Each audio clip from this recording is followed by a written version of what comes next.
신혼 첫날 밤 새벽 3시 쾅쾅쾅 귀청이 터질 듯한 문 두드리는 소리가 마치 녹슨 도끼가 나의 혼돈스러운 신혼 첫날 밤의 잠을 무참히 쪼개는 것 같았다. 그 순간 심장은 보이지 않는 손의 거색에 움켜쥐어진 듯 미친 듯이 요동치며 흉곽을 들이받았다. 쿵, 쿵, 쿵. 그 거대한 소리는 끊임없이 이어지는 악의적인 소음을 거의 압도할 지경이었다. 새벽 3시 침대 협탁 위 박지훈 씨가 선물해준 세련된 야광 디지털 시계는 저주스러운 이 시간을 선명하게 보여주고 있었다. 나는 거의 벌떡 일어나다시피 했다. 온몸은 식은땀으로 축축했고 머릿속은 하얗게 비어 있었다. 공포가 차가운 해일처럼 순식간에 온몸의 사지를 덮쳤다. 무슨 일이지? 화재? 강도? 쾅쾅쾅. 문 열어라. 몇 시인데 아직도 자고 있어? 이게 무슨 꼴이야? 날카롭고 익숙한 여성의 목소리가 문을 두드리는 소리와 함께 두꺼운 원목문을 뚫고 들어와 바늘처럼 내 고막을 찔렀다. 시어머니였다. 나는 순간 정신이 번쩍 들었지만 피는 얼어붙는 것 같았다. 새벽 3시에 시어머니가 신혼인 아들 며느리의 방문을 두드려댄다니 이게 대체 무슨 시츄에이션이란 말인가? 나는 무의식적으로 옆에 누운 박지훈 씨를 쳐다봤다.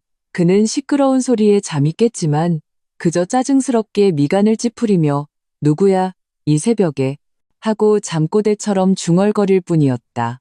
그러더니 그는 이불을 끌어당겨 몸을 돌려 문 쪽을 등지고는 계속 잘 생각인 듯 했다. 그 순간 내 심장이 쿵 하고 내려앉았다. 불길한 예감이 빠르게 퍼져나갔다. 이건 우발적인 사건이 아니었다. 이건 계획된 것에 가까웠다. 쾅, 쾅, 쾅. 서윤서, 안 들려? 당장 일어나서 아침밥 하지 못해. 시어머니의 목소리는 더욱 높아졌고 명백하게 사람을 깔보는 듯한 명령조가 섞여 있었다. 일어나서 아침밥을 하라고? 새벽 3시에 황당함과 굴욕감이 뒤섞여 내 손끝이 차가워지기 시작했다. 나는 심호흡을 하며 가슴속에서 들끓는 분노와 황당함을 억지로 눌렀다. 나와 박지훈 씨가 그의 고향인 전주에서 이 결혼식을 올리기로 결정했을 때부터 그의 어머니, 그러니까 나의 새로운 시어머니는 계속해서 알게 모르게 나를 견제하며 서울에서 온 새침대기 며느리에게 본때를 보여주려 한다는 것을 알고 있었다. 하지만 이런 방식일 줄은, 그것도 신혼 첫날 밤에 이렇게 노골적이고 모욕적인 방식일 줄은 꿈에도 몰랐다. 지훈 씨, 나는 그를 흔들었다. 목소리에는 나도 모를 떨림이 섞여 있었다. 박지훈 씨는 그제야 완전히 잠에서 깼다. 그는 몸을 일으켜 머리를 극적였다. 그의 얼굴에는 잠을 방해받은 것에 대한 진심 어린 짜증이 서려 있었지만 그 대상은 이 비상식적인 소란 그 자체가 아니라 단순히 잠이 깬 것에 더 가까워 보였다. 그는 나를 한번 쳐다보더니 눈빛을 살짝 피했다. 그리고 문 밖의 소리를 잠시 듣더니 놀랍게도 거의 사태를 무마하려는 듯한 말투로 내게 말했다. 엄마네, 아마 우리 집안에 무슨 규주가 있나 봐. 당신이 나가서 문 열고 무슨 일인지 좀 봐. 규주? 새벽 3시에 새댁이 일어나 아침밥을 차리는 규주? 내가 시집오기 전 박지훈 씨에게 그들의 집안 풍습에 대해 자세히 물어봤었지만 그는 이런 비인간적인 규정이 있다는 말은 단 한 번도 한 적이 없었다. 내 마음은 조금씩 가라앉았다. 박지훈 씨의 태도는 내게 남은 마지막 한 줄기 환상에 찬물을 끼얹는 것과 같았다. 나는 그가 어머니 앞에서는 조금 약한 모습을 보일지라도 결정적인 순간에는 내 편이 되어줄 것이라 생각했다. 지금 보니 내가 틀렸다. 이건 유약함이 아니었다. 이건 명백한 방임이었고 어쩌면 공모일 수도 있었다. 문 밖의 소란은 계속됐다. 시어머니의 참을성 없는 재촉이 이어졌다. 게을러 터진 귀신이 붙었나. 그렇게 게을러서 어떻게 우리 박씨 집안 며느리 노릇을 하겠어? 빨리 문 열어. 나는 눈을 질끈 감았다가 떴다. 눈에는 이미 맑고 차가운 냉기만이 가득했다. 올고불고 따진다고? 그건 저들의 의도에 정확히 부합하는 짓일 것이다. 그들은 아마 내가 이성을 잃고 교양 없는 여자처럼 올고불고 난리치기를 기다리고 있겠지. 그러면 철없다, 불효한다, 규주가 없다는 딱지를 당당하게 붙일 수 있을 테니까. 나는 절대 그렇게 하지 않을 것이다. 나는 이불을 걷어내고 맨발로 차가운 마룻바닥을 밟았다. 그리고 한 걸음 한 걸음 문으로 향했다. 발을 내디딜 때마다 가슴속에서 무언가 부서지고 다시 더 단단한 형태로 재조립되는 느낌이 들었다. 나는 불을 켜지 않았다. 어둠 속에서 내 표정은 분명 무섭도록 침착했을 것이다. 나는 문을 확 열어젖혔다. 문 밖에는 시어머니 김순자 여사가 새로 맞춘 듯한 고급스러운 자줏빛 인견 잠옷을 입고 양손을 허리에 짚은 채 서 있었다. 그녀는 고개를 빳빳이 들고 가슴을 내밀고 있었는데 마치 막싸움에서 이기고 축배를 들 준비를 하는 늙은 공작새 같았다.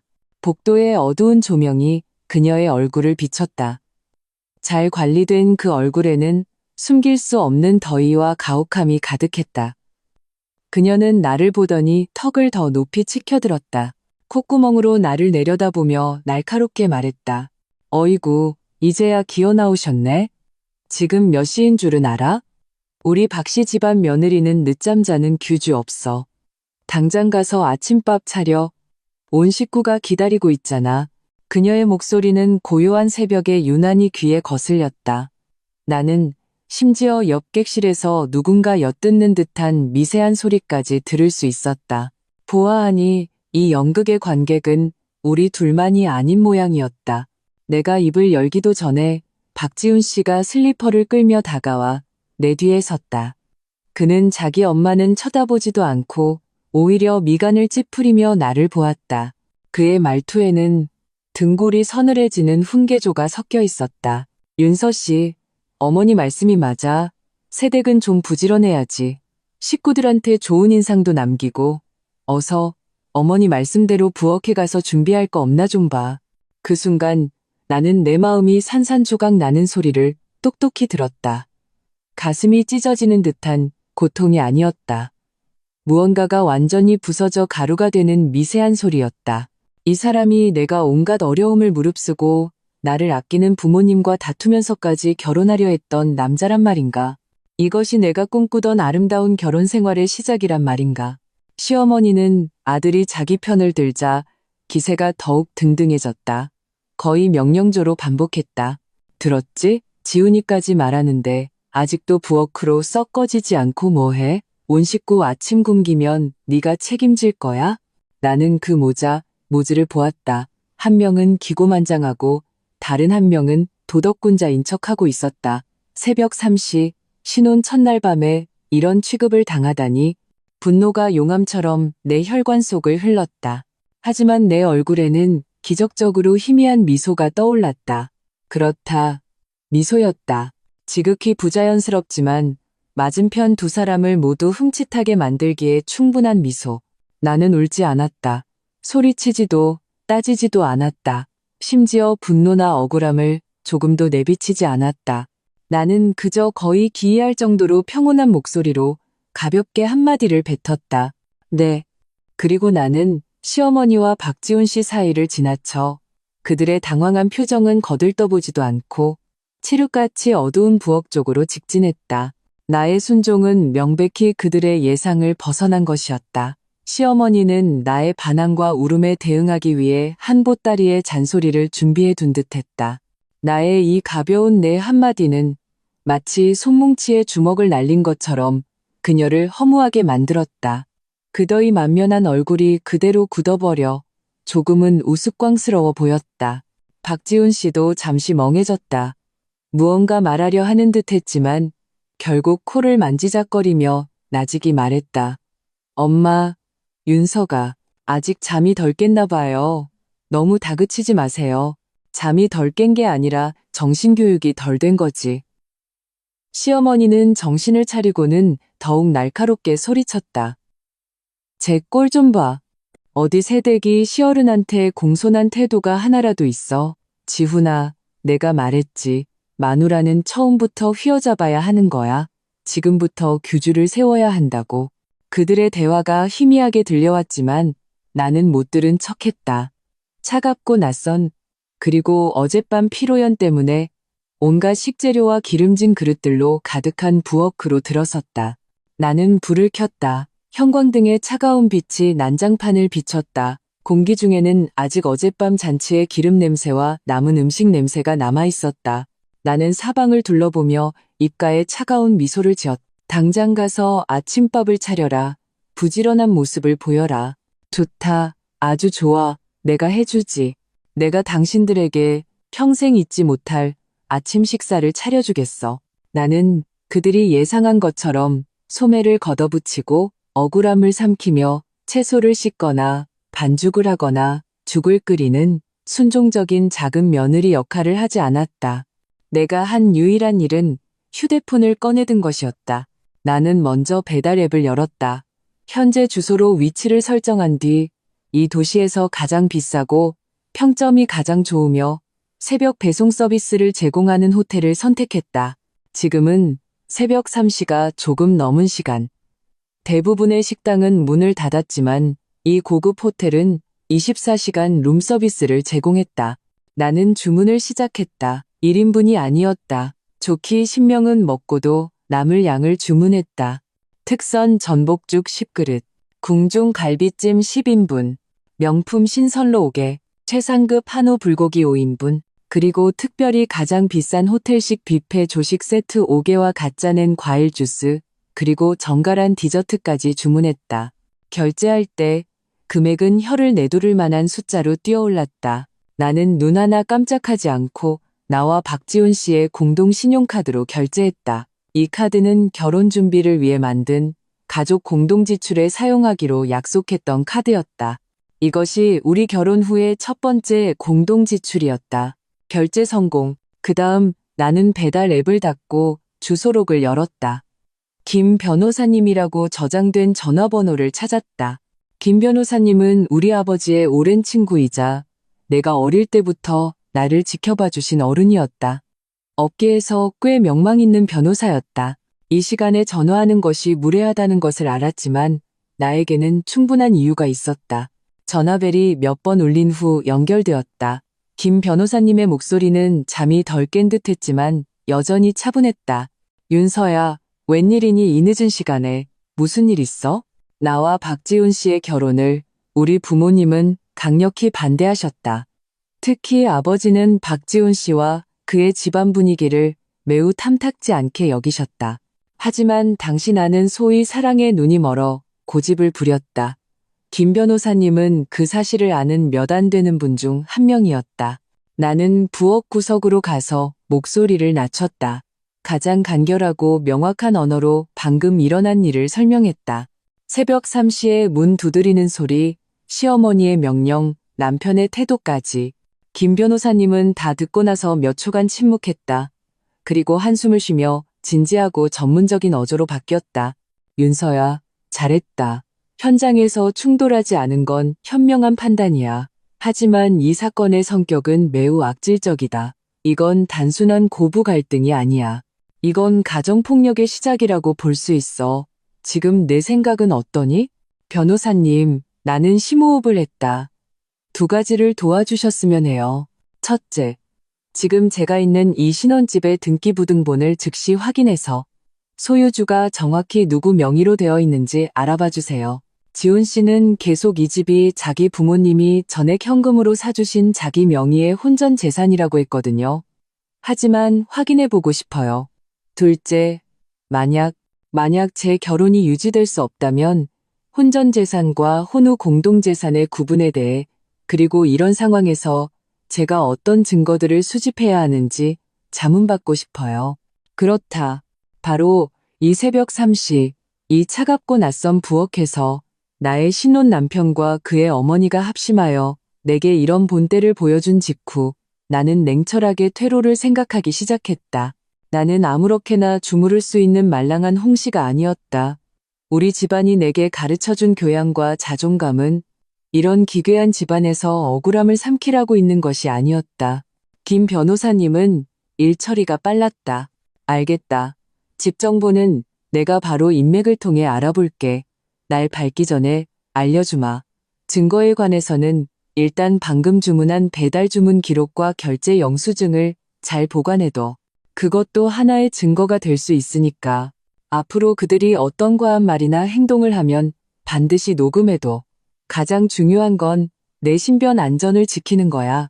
정면 충돌은 피하고 모든 건 내 연락을 기다리렴. 감사합니다.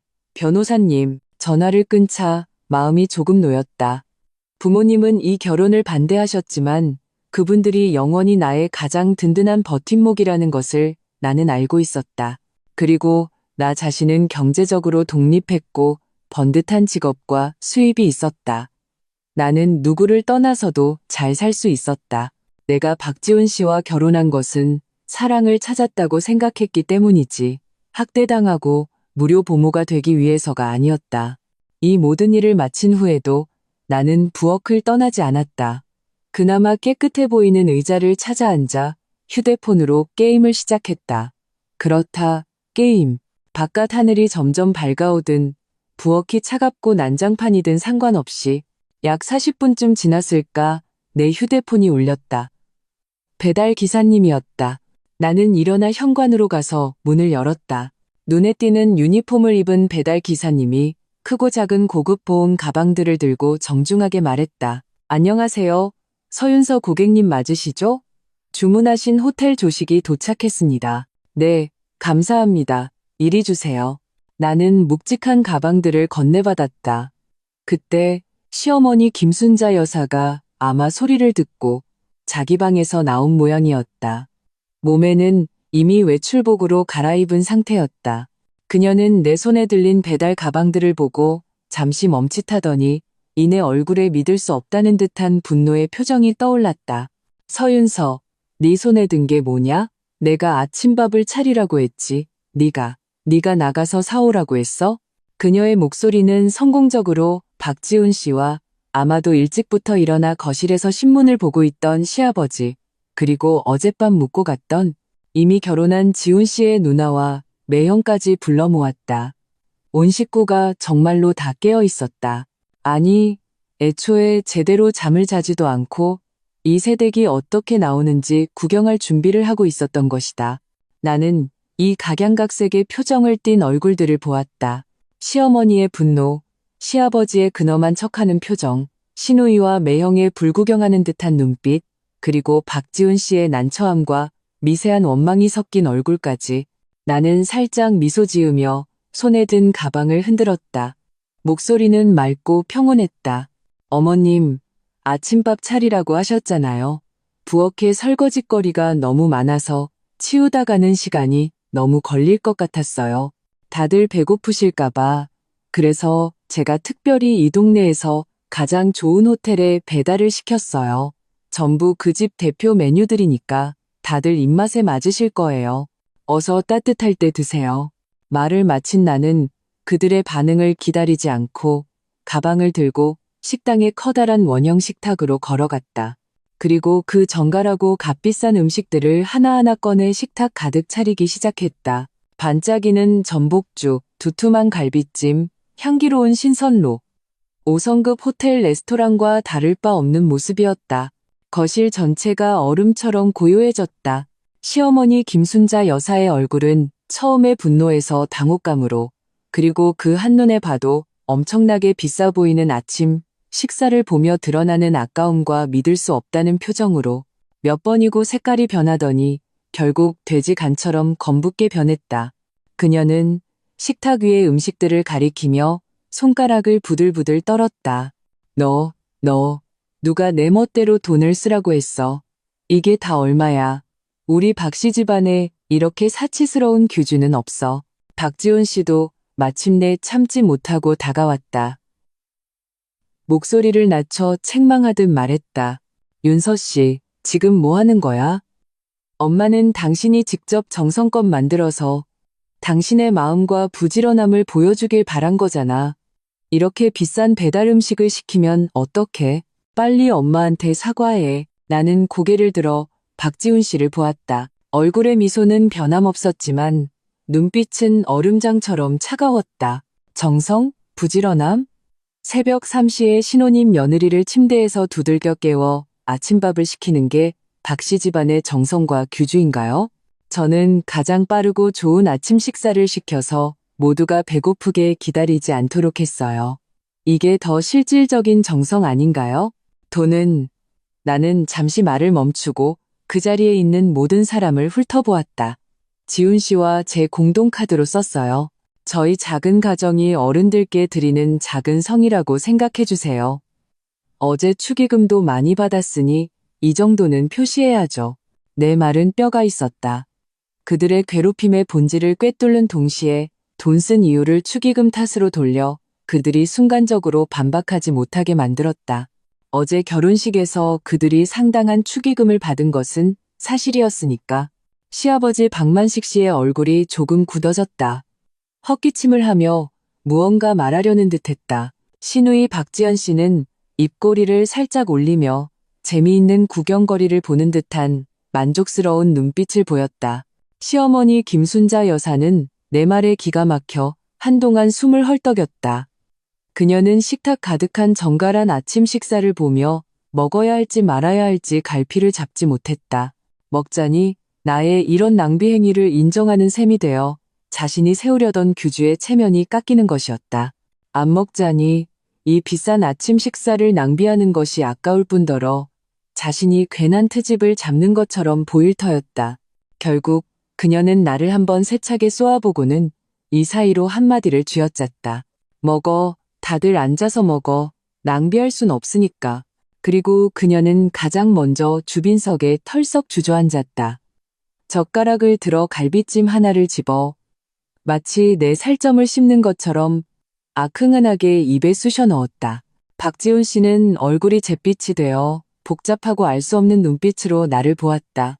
나는 평온하게 자리에 앉아 전복죽 한 그릇을 들어 천천히 음미하기 시작했다. 맛은 확실히 좋았다. 그 가격값을 했다. 이 값비싼 아침 식사는 이렇듯 기이하고 침묵이 흐르는 분위기 속에서 시작되었다. 나는 알고 있었다. 이것은 단지 시작일 뿐이라는 것을. 나와 시댁의 전쟁은 이 신혼 첫날 새벽부터 이미 시작되었다. 그리고 나의 이 순종하는 척하면서도 날카로운 반격은 단지 첫 번째 총성이었을 뿐이다. 그들은 모두 할 말을 잃었다. 아주 좋아. 그 값비싼 아침 식사는 고요하게, 그러나 물밑에서는 격렬한 흐름이 이는 가운데 진행되었다. 정갈한 전복죽, 부드러운 갈비찜, 온화한 신선로, 모든 음식이 돈으로 쌓아올린 향기를 풍겼지만 그 향기는 식당의 억압적인 공기 속에 응고되어 쉽게 삼켜지지 않는 듯했다. 시아버지 박만식 씨는 고개를 숙인 채 빠르게 식사했다. 간혹 미세한 저자금을 낼 뿐 마치 임무를 수행하는 듯했다. 처음부터 끝까지 나를 쳐다보지도 않았고 아내인 김순자 여사와 어떤 눈빛 교환도 하지 않았다. 시누이 박지연 씨와 그녀의 남편은 오히려 흥미진진해 보였다. 먹으면서 서로 눈빛을 교환했고 입가에는 알듯 말듯한 비웃음이 걸려 있었다. 내가 이 새로운 올케가 시집 온 첫날부터 이런 큰 소동을 일으킨 것이 그들에게는 훌륭한 안주거리를 제공한 셈이었다. 그리고 나의 시어머니 김순자 여사. 그녀는 한 숟갈 뜰 때마다 마치 돌을 씹는 듯했다. 뺨은 팽팽하게 긴장되어 있었고 눈빛은 독을 바른 칼처럼 수시로 나를 훑었다. 그녀는 아마 속으로 피눈물을 흘리고 있을 것이다. 이 한 끼의 아침 식사는 그녀의 평소 반달치 식비와 맞먹을지도 모를 일이었다. 박지훈 씨는 내 옆에 앉아 몸이 굳은 채로 무슨 맛인지도 모르고 음식을 넘기고 있었다. 몇 번이고 내게 무언가 말을 걸려 했지만 김순자 여사의 날카로운 눈초리와 누나의 구경하는 듯한 시선 아래 결국 침묵의 저작으로 변해버렸다. 오직 나만이 가장 태연하게 식사했다. 밤새 시달렸더니 나는 정말로 배가 고팠다. 5성급 호텔의 수준은 확실히 훌륭했다. 전복죽은 불 조절이 완벽했고 갈비찜은 부드러웠다. 나는 주변의 모든 기이한 분위기는 나와 상관없다는 듯 천천히 식사를 즐겼다. 아주 서울 부잣집 아가씨 나셨네. 김순자 여사는 마침내 참지 못하고 젓가락을 그릇 위에 탁 내려놓으며 맑은 부딪히는 소리를 냈다. 아침밥 하나 먹는데도 이렇게 요란을 떠니 우리 같은 서민 집안은 이렇게는 못 살아. 나는 숟가락을 내려놓고 냅킨으로 입가를 닦았다. 그녀의 시선을 마주하며 평온한 어조로 말했다. 어머님, 농담이세요. 모두가 맛있게 드시고 시간도 절약하려고 그런 건데요. 뭘. 그리고 어제 받은 축의금도 적지 않으니 가끔 이렇게 분위기 전환하는 것도 괜찮잖아요. 나는 다시 한번 무심코 축의금을 언급했고 성공적으로 김순자 여사의 얼굴이 다시 한번 어두워지는 것을 보았다. 그 축의금은 아마도 이미 그녀의 주머니 속 재산으로 간주되었을 것이다. 내가 이렇게 펑펑 쓰는 것은 그녀의 살을 베어내는 것과 다름없었다. 분위기 전환? 이건 낭비야. 김순자 여사의 목소리가 높아졌다. 지훈아, 네가 데려온 마누라 좀 봐라. 이제 겨우 첫날인데 감히 나한테 이렇게 대들어? 내 돈을 이렇게 함부로 쓰고 다니는데 앞으로는 오죽하겠어? 박지훈 씨는 지목당하자 마지못해 입을 열었다. 그는 미간을 찌푸린 채 원망과 미묘한 피로감이 섞인 어조로 말했다. 윤서 씨, 그만 좀 해. 어머니도 다 우리를 위해서 그러시는 거야. 당신이 이 집에 빨리 적응하길 바라시는 거라고. 당신 방식은 확실히 좀 부적절했어. 부적절했다고요? 나는 눈썹을 살짝 치켜들며 그를 보았다. 그럼 새벽 3시에 새댁을 두들겨 깨워 아침밥을 시키는 건 적절했고요. 지훈 씨, 우리 연애 2년 동안 당신은 한 번도 당신 집에 이런 규주가 있다고 말한 적 없어요. 박지훈 씨는 눈빛을 피하며 내 시선을 외면했다. 그는 모호하게 말했다. 그건 지역마다 풍습이 다른 거니까. 엄마도 그냥 옛날 규주대로 하신 거야. 옛날 규주? 나는 가볍게 웃었다. 그 웃음소리는 고요한 식당 안에서 유난히 선명하게 울렸다. 지금이 어떤 시대인데요? 법으로도 국민에게는 쉴 권리가 있다고 명시되어 있어요. 아니면 박씨 집안의 규주가 국가의 법보다 더 위에 있나요?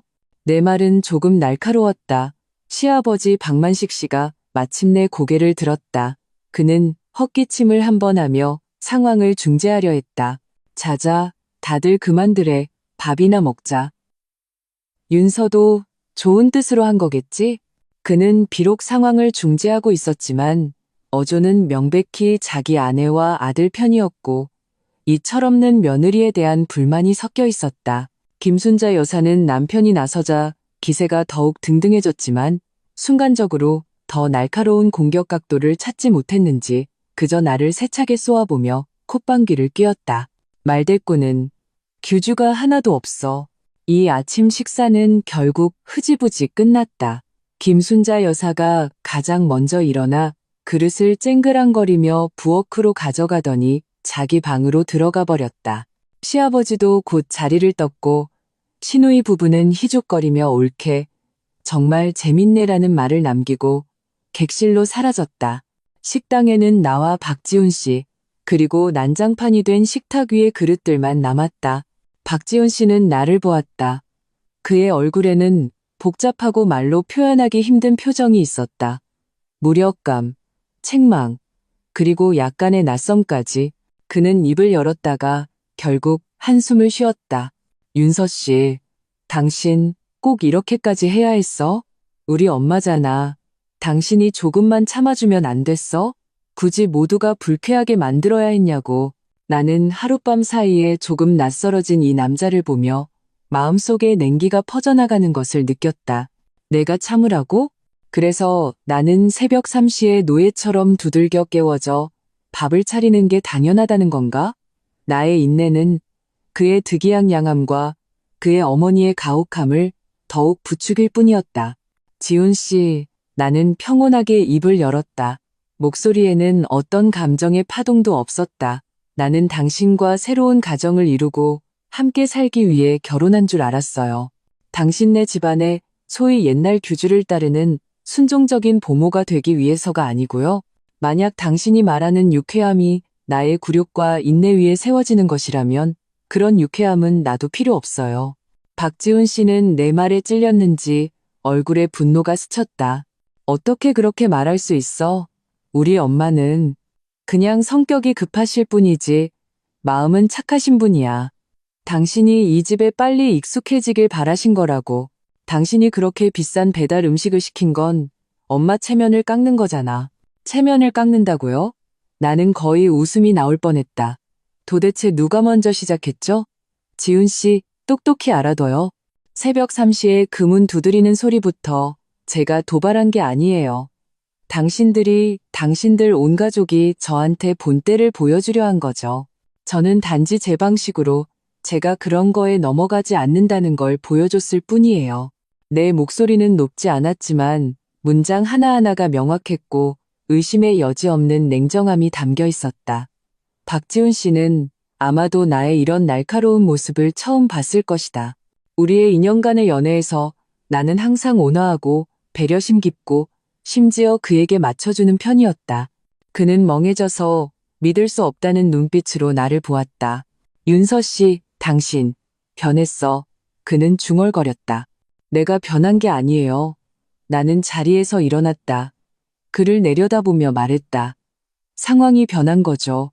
연애는 두 사람의 일이지만 결혼은 두 집안의 일이에요. 그리고 지금 나는 당신네 집안의 방식과 그 안에서 당신의 입장을 명확히 봤어요. 지훈 씨, 나는 매우 실망했어요. 말을 마친 나는 그의 얼굴에 어떤 표정이 스칠지 더 이상 보지 않고 식탁 위의 그릇들을 치우기 시작했다. 약한 모습을 보이는 것이 아니었다. 단지 이 비싼 남은 음식들이 계속 눈앞에 놓여 이 황당한 소동을 상기시키는 것이 싫었을 뿐이다.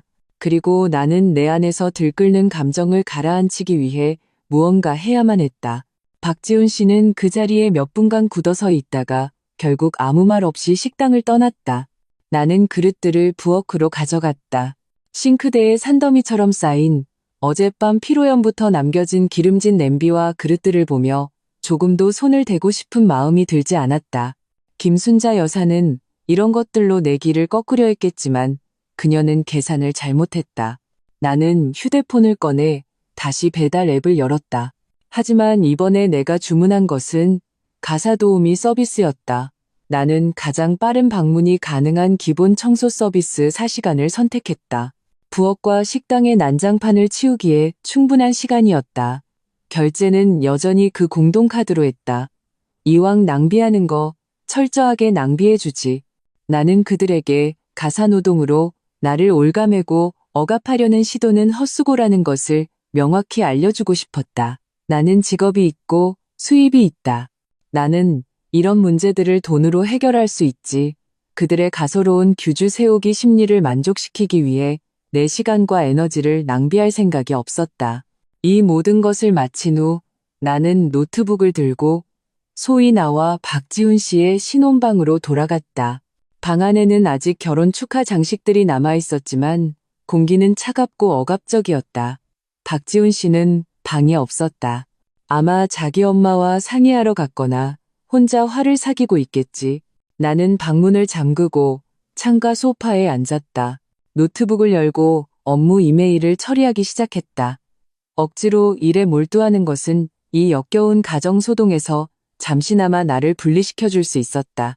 내 직업은 디자이너였고 수입도 괜찮았다. 이것이 내 자존감의 원천이었다. 경제적 독립은 언제나 여성의 가장 큰 안전장치다.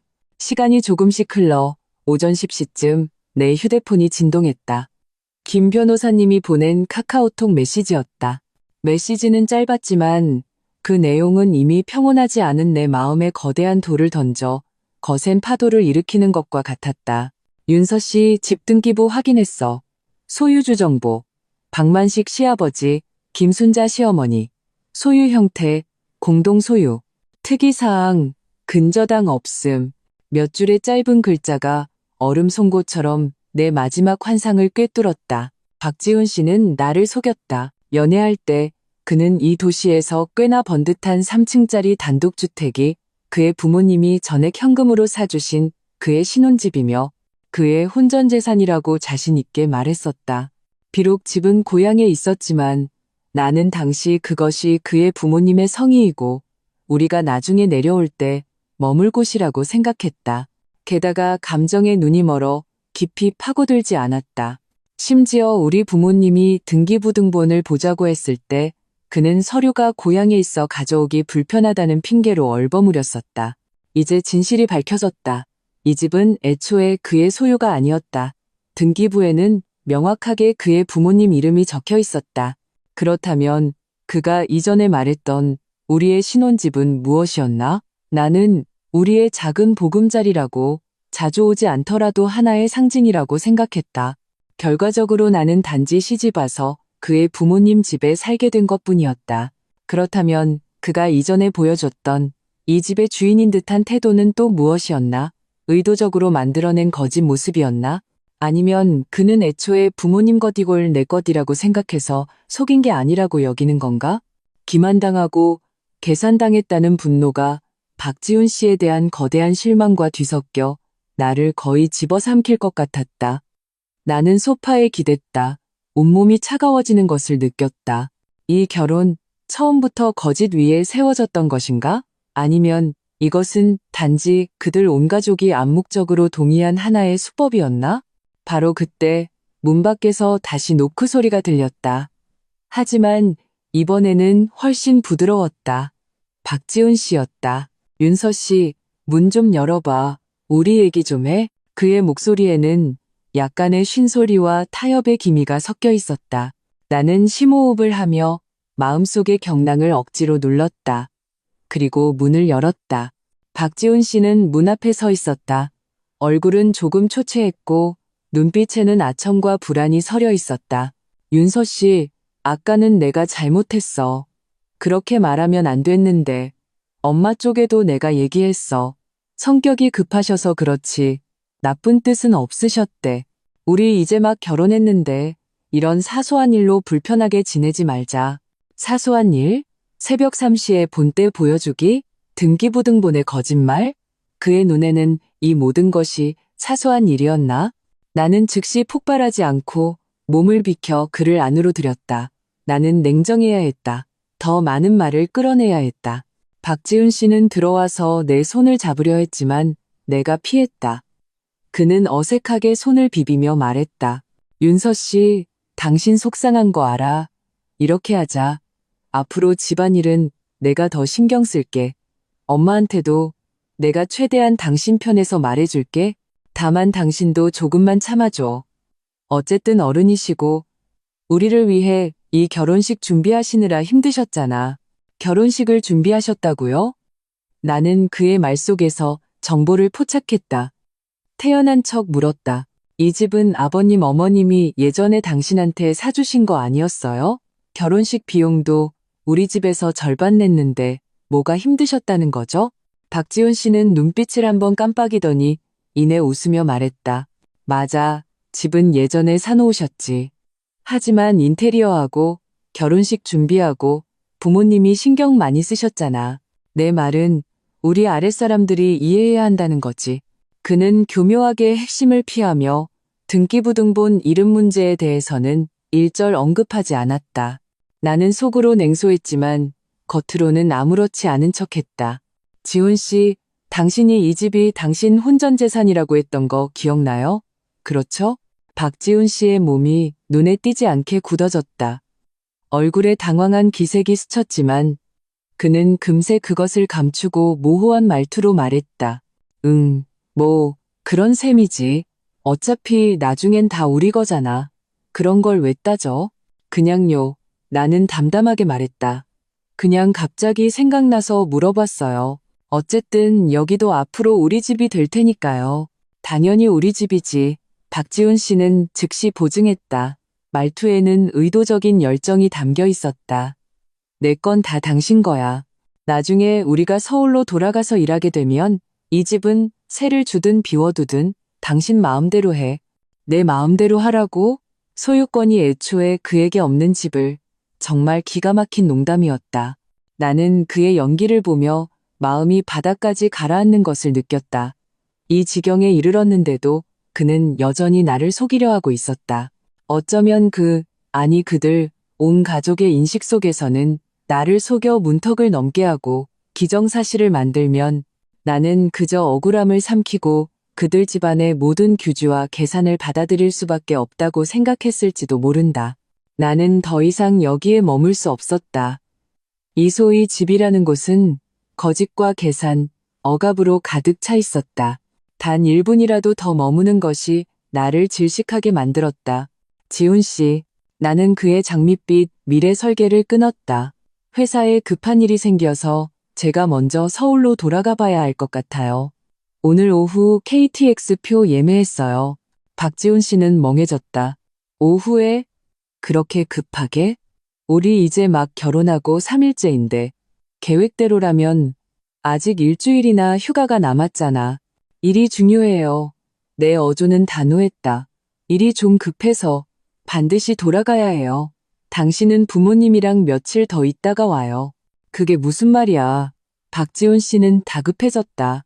당신 혼자 돌아가면 모양새가 이상하잖아. 나도 같이 갈게.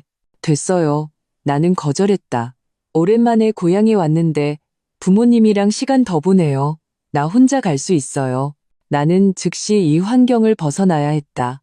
렁징하게 생각할 공간이 필요했고 김 변호사님과 직접 만나 다음 단계를 상의해야 했다.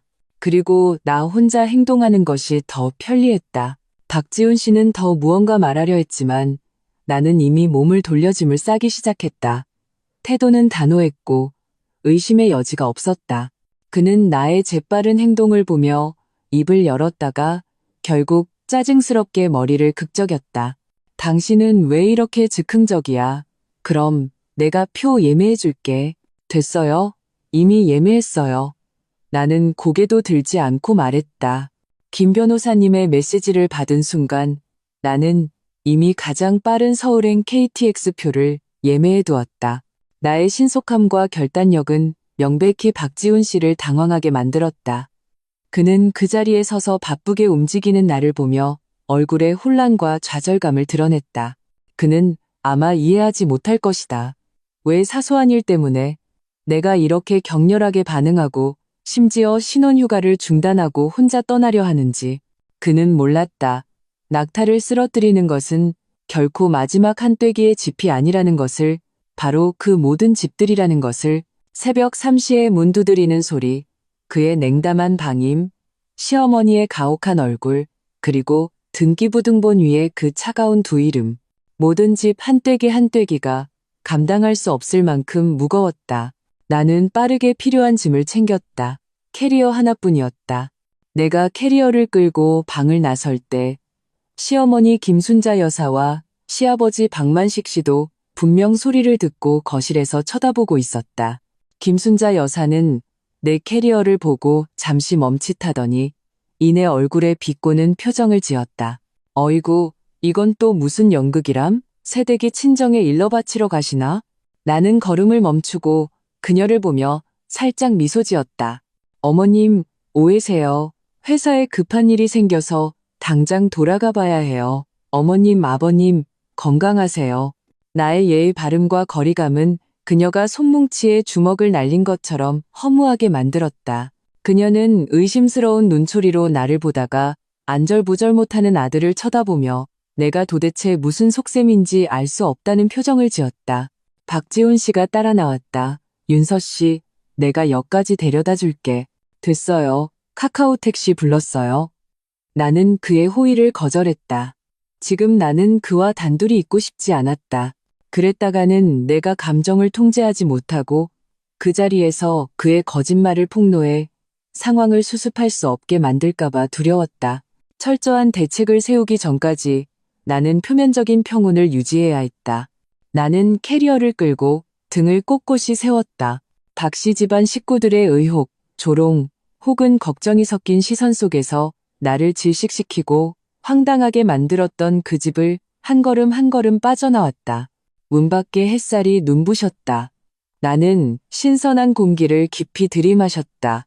가슴속의 답답함이 조금은 가라앉는 느낌이었다. 택시가 곧 도착했다. 나는 차에 올라 차 문을 닫았다. 새롭게 인테리어했지만 낡은 관념으로 가득 찬 그 3층짜리 집과 그 안에 각기 다른 속셈을 품은 사람들을 완전히 차단했다. 차가 출발하여 역으로 향했다. 나는 휴대폰을 꺼내 김 변호사님에게 메시지를 보냈다. 변호사님, 저는 박씨 집을 나왔습니다. 오후 X시 서울역 도착 예정입니다. 부동산 정보 확인 감사합니다. 만나서 자세히 이야기 나누고 싶습니다. 역으로 가는 길은 유난히 길게 느껴졌다. 차창 밖으로 내가 겨우 이틀 남짓 머물렀던 이 도시의 풍경이 빠르게 스쳐 지나갔다. 여기저기 걸려있던 결혼 축하 장식의 흔적들이 아직 완전히 사라지지 않았지만 내 마음속의 황량함과 날카로운 대조를 이루었다. 햇살은 좋았다. 차창을 통해 몸에 비쳤지만 따뜻함은 조금도 느껴지지 않았다. 뼈속까지 스며드는 듯한 냉기만이 느껴졌다. 택시기사님은 내 기분이 가라앉은 것을 눈치챘는지 말을 걸어왔다. 아가씨, 여행 끝나고 돌아가시는 길이신가 봐요? 보니깐 역으로 가시네. 나는 억지로 입꼬리를 올리고 내라고 대답하며 더 이상 말하고 싶지 않다는 뜻을 내비쳤다. 에휴, 요즘 젊은이들은 참 고생이야. 결혼하고도 정신없이 며칠 놀지도 못하고 일하러 돌아가야 하니. 기사님은 혼자서 감탄했다. 나는 속으로 차갑게 생각했다. 나는 노는 게 아니었다. 나는 명백히 총성 없는 전쟁을 치렀다. 그리고 처음부터 나 혼자 싸워야 했던 전쟁이었다. 박지훈, 내가 한때 평생을 맡길 수 있다고 생각했던 그 사람은 내가 가장 그를 필요로 할 때 그의 가족과 함께 서는 것을 선택했다. 침묵과 소위 규주라는 것으로 나를 밀어냈다. 휴대폰이 계속 진동했다. 화면에는 박지훈이라는 이름이 계속해서 떠올랐다. 나는 바로 무음으로 바꾸고 휴대폰 화면을 아래로 향하게 하여 무릎 위에 놓았다. 지금 나는 그와 어떤 말도 하고 싶지 않았다. 어떤 말도 적나라한 기만과 계산 앞에서는 창백하고 무력하게 느껴질 뿐이었다. 나에게 필요한 것은 냉정함이었다. 이 불리해 보이는 판국에서 어떻게 최대한 나 자신을 보호하고 심지어 반격할 수 있을지 생각하는 것이었다. 차가 마침내 서울역에 도착했다. 나는 요금을 지불하고 캐리어를 끌고 대합실로 들어갔다. 발권하고 개찰구를 통과했다. 모든 절차를 나는 이상할 정도로 평온하고 신속하게 처리했다. 마치 평범한 출장객처럼 오직 나 자신만이 내 마음속이 얼마나 거센 파도로 일렁이는지 알고 있었다. KTX 좌석에 앉은 후에야 나는 다시 휴대폰을 들었다. 박지훈 씨의 수십 통의 부재중 전화와 그가 보낸 수십 개의 카카오톡 메시지가 있었다. 윤서 씨, 어디야? 왜 전화 안 받아? 걱정돼. 내가 잘못했어. 그렇게 말하면 안 됐는데. 돌아와, 우리 제대로 얘기 좀 하자. 엄마는 그냥 그런 분이셔. 당신이 가버리니까 더 화나셨어. 당신이 자기를 무시한다고. 윤서 씨, 무슨 일이든 우리가 직접 만나서 풀 수 없는 게 있어? 우리 이제 막 결혼했잖아. 도대체 왜 그래? 아침에 그 일 때문에 혼자 도망갈 정도로 화가 난 거야? 표 취소해. 내가 부모님한테 잘 말해놨어. 앞으로는 절대 그렇게 안 하신대. 돌아와. 이 메시지들을 보며 내 마음에는 어떤 파동도 일지 않았다. 심지어 좀 웃음이 나왔다. 나를 걱정한다고? 내가 부모님께 일러 바칠까봐 걱정하는 건가? 아니면 힘들게 낚아올린 이 월척이 도망갈까봐 걱정하는 건가? 이제 와서야 앞으로는 그렇게 안 하겠다고? 새벽 3시에 문을 두드릴 때 그와 그의 엄마는 왜 앞으로를 생각하지 않았을까? 나는 한 통도 답장하지 않았다. 지금 어떤 답장도 더 많은 조장과 무의미한 변명을 불러올 뿐이었다. 나에게 필요한 것은 시간과 공간이었다. 나는 코레일톡 앱을 열었다. 내가 박지훈 씨를 위해 예매했던 나보다 몇 시간 늦은 KTX 표를 보았다. 잠시 망설이다가 나는 단호하게 취소 버튼을 눌렀다. 수수료가 꽤 나왔지만 나는 조금도 아깝지 않았다. 그는 이제 나와 같은 기차를 탈 자격이 없었다. 나의 어떤 사소한 배려도 받을 자격이 없었다. 취소가 완료되었습니다. 라는 알림이 떴을 때 나는 심지어 약간의 쾌감마저 느꼈다. 이것은 시작일 뿐이다. 그리고 나는 김 변호사님에게 전화를 걸었다. 변호사님, 저 지금 서울역이에요.